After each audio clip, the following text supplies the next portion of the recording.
Welcome to Books on Air, the podcast you just don't want to miss.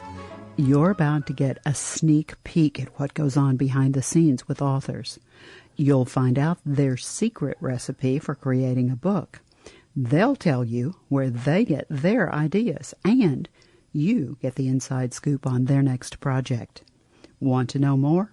Wonderful. We'll tell you where to find them on social media. Are you ready? Let's meet the author. Joining me today is Robert Cosby, and he's here to talk about his really interesting and timely book, The Thanksgiving Handbook, Learning to Walk in the Life-Changing Power of Giving Thanks. Robert, welcome. Well, thank you, Suzanne. Good to be here. You know, authors are often inspired by someone else in their life, an event in their life. They're inspired by something. And I'm curious to hear the story behind your book. Was there something that inspired you? What made you want to write a book about Thanksgiving and giving thanks? Excellent question. And just to be inspired as a writer came from, I had an English teacher, Mrs. Rice, in English, and I was always in the back of the room kind of a person. When it came time to writing an essay or something, I did, and she would hold me after class a couple of times and say, Robert, I really think you need to continue to do this because there's something there. And so I started writing poetry, and I got some joy out of that. But the writer that really inspired me, because I love nature, I used to climb mountains, was John Muir. How he could weave the tapestry of what he saw in nature with his belief in God and the Creator. And so that's where I got inspired to write. And the idea for Thanksgiving came out of frustration, actually. Wow. I suppose. I had spent many Thanksgivings, like most people, with family and friends, and you look forward to seeing them. And of course, the normal routine probably that most homes are, you turn 10 o'clock, you turn on a football game and people are preparing food and the whole routine, we're having a good time. But then it came time to stand around the table and to pray, to give thanks. And someone was always picked, or the host did, and just this 30-second prayer. And then we sat down and ate and went through the routine and went home. And there was this emptiness that was, every year I would begin to dread going. I wasn't sure why, and then it hit me. And I had a chat with God about it. And he was led to his word to research the value of Thanksgiving, and that's what inspired the book. That's so interesting. I really love that. You did a copious amount of research. The very last thing in your book is a list of your resources, and when I looked that over, I was really astounded at the amount of research that you did. How did you know where to start? What did you start looking for? Well, like I say, I used a Concordia version of the Bible, and I started opening it up to see what he had to say about it. I looked up the word Thanksgiving and went through, and all these stories came out, and all the people that were giving thanks, and that led to other little books that I knew about, and the most of it just came from his word, which I loved at the time, and I still do, of course, but it just came from my own heart and spirit, I think, because what was cool about it was when I got to the point and realized that we have deviated from what the day was set aside for. I then had to ponder, well, how can we fix that? And that's the first part of this book is about the fix. And I've had people try it, and they love it. Excellent. You're leading me exactly where I want to go. That's exactly what I wanted to talk about. You did divide the book into 3 parts. And the first part is about that history of Thanksgiving and the foundation. Give our listeners a little overview of what they'll find in part 1. Well, I knew I had to start with the history. In fact, I wanted to. I was curious, how did it get started? And the very first Thanksgiving actually took place in 1609, and really wasn't about eating. It wasn't about that. It was about surviving, and all that they faced from the indigenous people, just the natural elements and the lack of food. They were truly thankful that they could live another year, and so they decided to set aside a day. It was religious in nature, that we're going to thank God for this one day. And sometimes it will turn into a 2 or 3 day celebration, but that's how it started. And through history, then we come to find out different presidents were trying to decide where in the calendar to put Thanksgiving. They finally decided that to put it in the third Thursday because they wanted it to. They didn't want it to be too early, too late for Christmas shopping and whatnot. So there was commercial reasoning for that, which I found kind of funny. But then I write about that. There's two histories. There's this one I'm talking about, the historical beginnings of the holiday. But also it's about starting a family history that can deepen each year instead of just becoming this shallow thing that we do.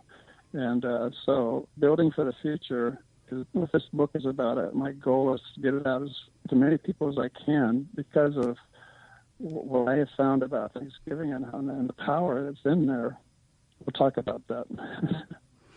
Well, part 2, I think, really focuses on the idea of developing the attitude of giving thanks as part of everyday life. And interestingly enough, I'm a curriculum writer and a researcher, so I'm constantly researching some topic or other.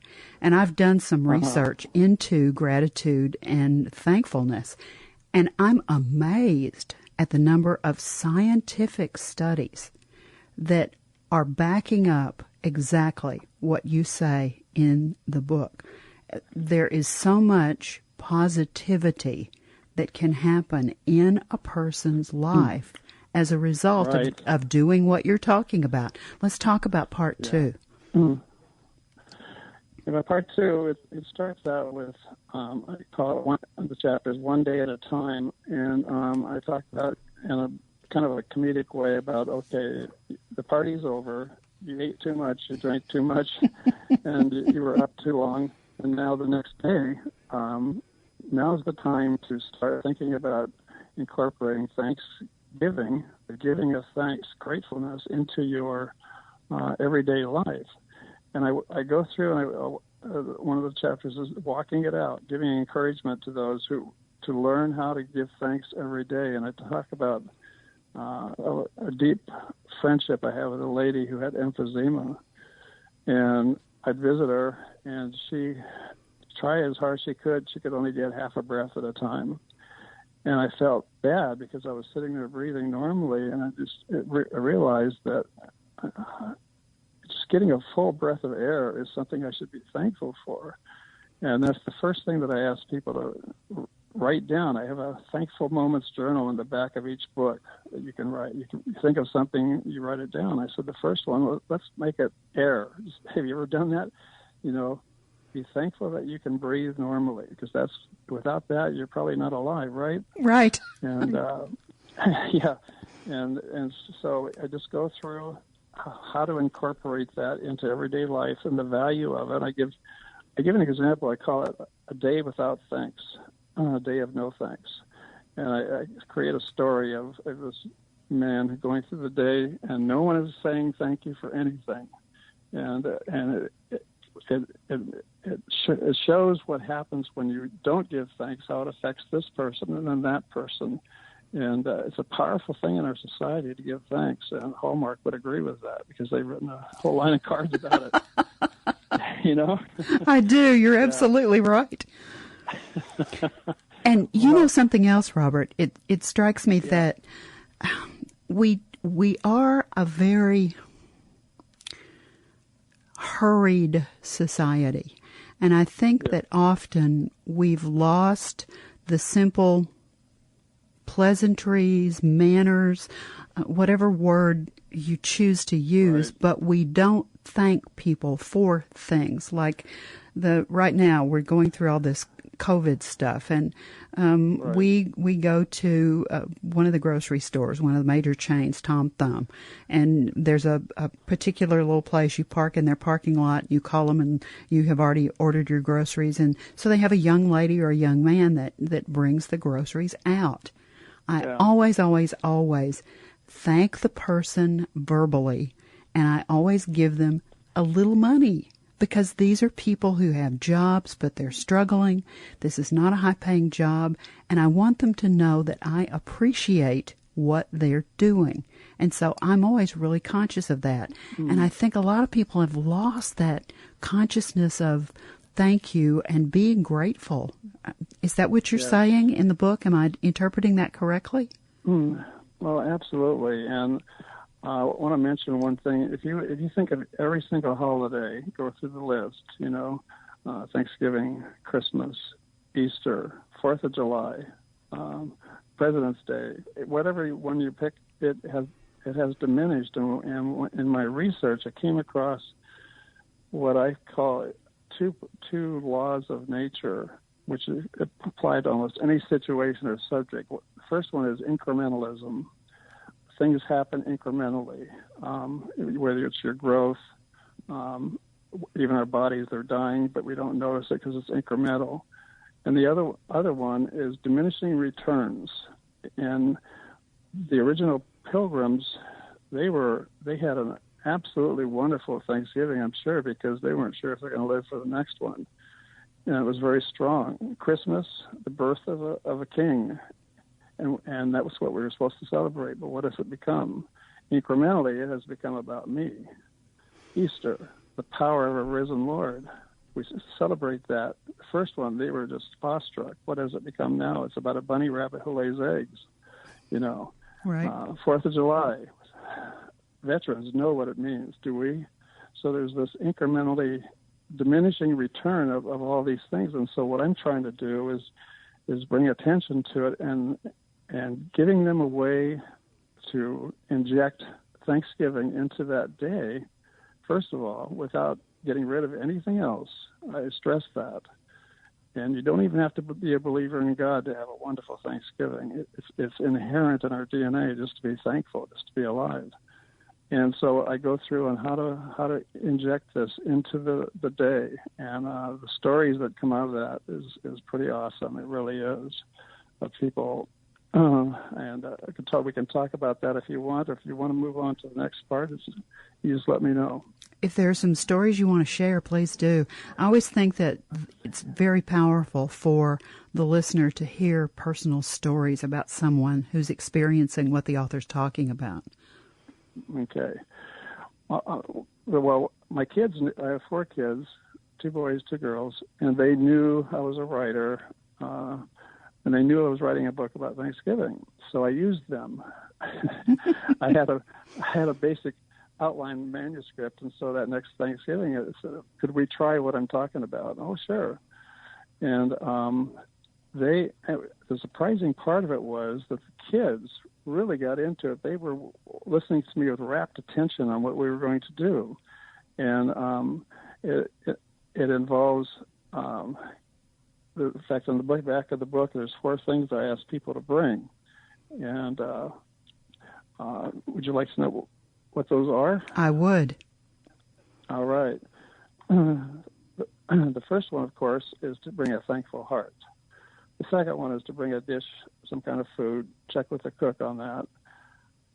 And the third one is to bring a memory from the last year that you are so thankful for. It could be a near accident, a dog getting healed after getting hit, whatever it is. You're going to take some time, and then you're going to hand out cards after the meal to write it down, and then we're going to come back together for dessert at the table. And that way there's no rush. The food's all served. No one's screaming, hey, the food's hot.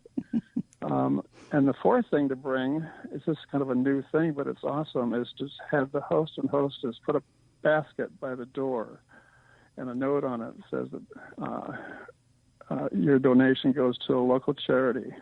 So you are actually giving something monetarily for someone you don't even know, and it makes you more aware of what you do have.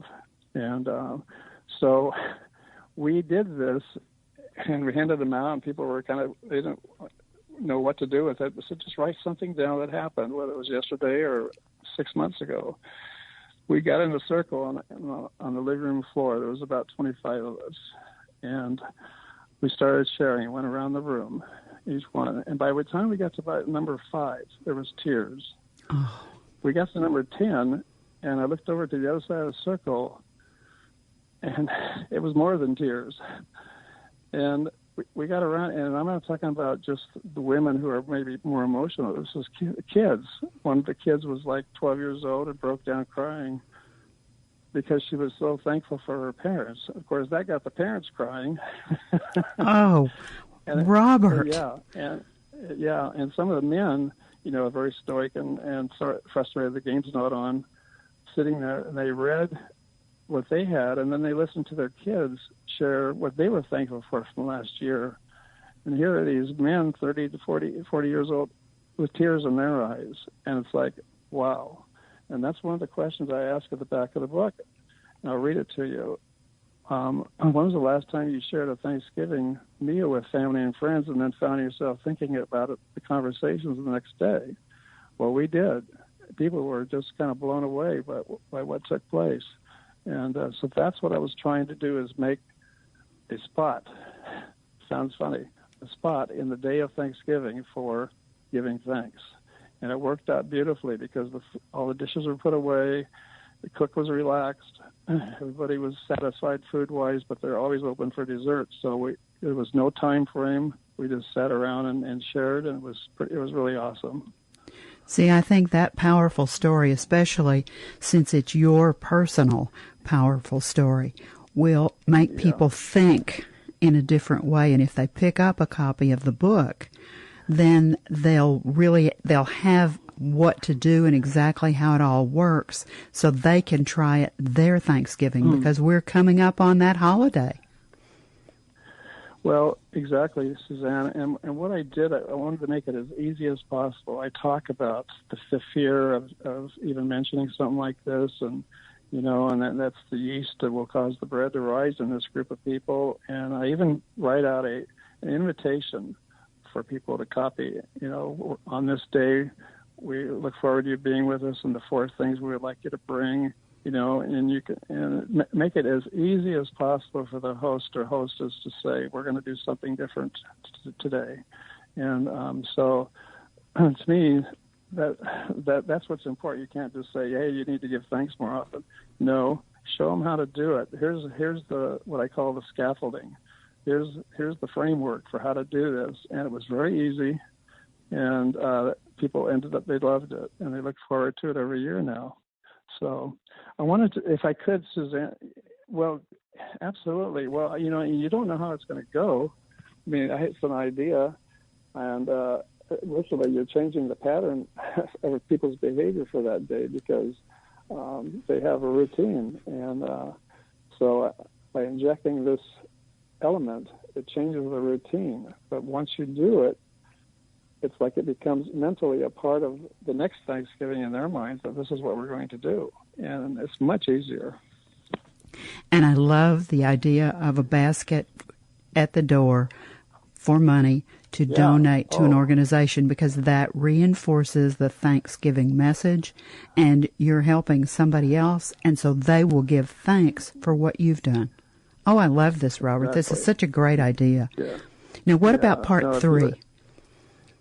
Part 3, you said? Yeah, what are you doing part 3? Part 3, it's kind of funny, but at the very beginning of part 3, I say, well, we've come to a demarcation line. And those of you that have a living faith, you will probably want to continue because we're going to be talking about the land beyond, and the value of Thanksgiving beyond this earthly life. For those of you that don't, you may want to take a peek, see what I'm talking about. Maybe I've piqued your interest that actually Thanksgiving, a thankful heart, has value beyond. And on the back of the book, I'll read you what I wrote that is about this. I say, would you like to learn of the gifts that God desires but cannot buy for himself, but that you can present to him? Now imagine that, God who owns everything. But he can't have this unless they give it to him. And so I go through, I talk about, the value of this wonderful heart that's full of thanksgiving. And I came across a story in the Bible that I've read many times, and I'd like to read it. It's real short, okay? And it just jumped out at me, and I had tears in my eyes because it gives me God's viewpoint on giving thanks. Can I read it to you? Sure. Okay. Here's what I wrote. When good things happen to you this coming year, what are the odds that you will stop what you're doing and offer a moment of thanks? Will you think about it? We know now that it starts with a thought, a good intention, but will action follow the intention? What odds do you give yourself? Would you say, 1 in 20, 1 in 50? Let me tell you a story. It's an ancient story, one that is as true today as it was 2,000 years ago. It's recorded in the best-selling book of all time, the book that speaks to the heart of every matter, and it speaks truth to all who seek to understand and to grow. It's in the book of Luke in the Bible, and Jesus is traveling along the border between Samaria and Galilee, and as he's going into a village, 10 men who had leprosy came out to meet him. As a side note, I think everybody knows leprosy. They were outcasts. Everybody was afraid of getting it. So they stood at a distance, and they called out in a loud voice and said, "Jesus, have pity on us." And when he saw them, he said, "Go and show yourselves to the priests." And as they started walking away, they were cleansed of their leprosy. Now one of them, when he saw that he was healed, came back, praising God in a loud voice. And he threw himself down at Jesus' feet and thanked him. And Jesus said, "What, were there not 10 cleansed? Where are the other 9? Was no one found to return and give praise to God except this foreigner?" And he told him, "Arise now and go, because your faith has made you whole." And Jesus is standing there, and 1 out of 10% of them came back and gave thanks and praise. And then he asked about the other 9, and it was a humbling thing to realize when God gives us gifts, he's waiting to hear from us. He's waiting to have us share our thankful heart with him, and I thought it was awesome. That's a wonderful story. Is this in the book? Is that story in the book? Yes, it is. Yeah.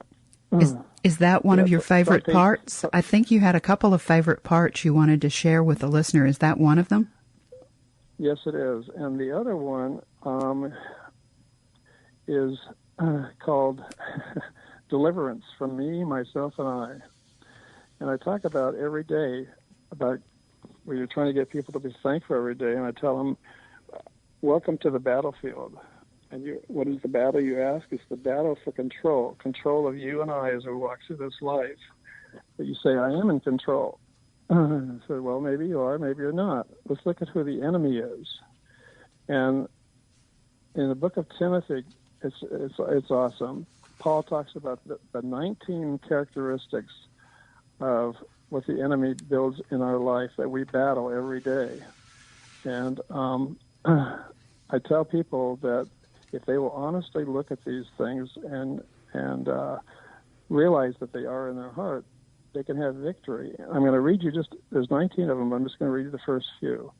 God says that during our present times, our hearts will be lovers of ourselves, covetous, boastful, proud, blasphemous, disobedient to parents, unthankful, unholy, without natural affection, and it goes on. And you feel lower and lower as you read it. But believe what God revealed to me was, if I take number 7, unthankful, and change that to being thankful, that now becomes a weapon that I can use in every situation, and I write out on each one how to do that. And if you just, where you're self-centered and you give thanks to God for just being alive, you are now thinking about God. Or you're covetous for your neighbor's got a new car, a new BMW, and you're frustrated because you have an old Plymouth. Okay? Thank God that you have a Plymouth. give thanks for what you have, and it becomes a weapon. And what I discovered, Suzanne, is that if in the act of either writing down or speaking thankfulness, you can't really think about anything else. And all of a sudden, you really feel a sense of peace that you have air to breathe, or you have a car to drive, and those other things begin to fade away. So this is where it's a powerful weapon, and it's the one thing about Christianity that I know works every single time, and that's why I had a passion to write the book. I'm sure that we have piqued the interest of everyone who is listening to us right now, Robert. Let's let them know where the book is available. If you listen to this podcast, you know that I check Amazon because it's such a major book provider for so many people. So I went to Amazon, and Robert's book is right there. Now let me give you the name, and let me spell his name for you so you can find it. When you go to Amazon, there's a big search box, a big search feature at the top. Put in the Thanksgiving Handbook. Now, there's a secondary part that says learning to walk in the life-changing power of giving thanks. But if you just put in the Thanksgiving Handbook by Robert, R-O-B-E-R-T, Cosby, C-O-Z-B-Y, and click on it, then the book will come right up. And in the upper right-hand corner, Amazon is really good about giving you the opportunity to preview a book with a synopsis or with an excerpt. There's a really wonderful excerpt from Robert's book. When you click on the words, "look inside," the book opens, and I'm using air quotes because it doesn't open like a real book, but it comes up. And so you can scroll down, you can find some of the things that he and I have talked about, and it gives you an opportunity to get a preview of what the book is like. And you can buy it right there on Amazon if you just click on the buy feature. It's also an ebook. Now, Robert, isn't this also a paperback? Yes, it is. It is in paperback. There are presently no hardcovers. Okay. Some people really still like, I have to confess I'm one of them, I like to hold and touch that book. You know, I know. Yeah. I do some of the electronic stuff, but there's something about that kinesthetic feel of that book. Now, there's another place that they can find your book. Let's talk about, you have two websites that I'd like for you to mention to the listeners. Well, the one is the title of the book, the Thanksgiving Handbook. You can go to that, and I have some blogs on there. You can learn a little bit more about me. And the second one we're developing is just simply my name, robertcosby.com. And that will eventually tell you more about me as a writer, as a person, and where you can even, send me questions if you want about the book. And be very happy to help you get started. You've also got some additional excerpts from the book on your Facebook page, right? Yes. I try to on my Facebook page. I try to put in some little quotes, and one of the back parts of the stories is I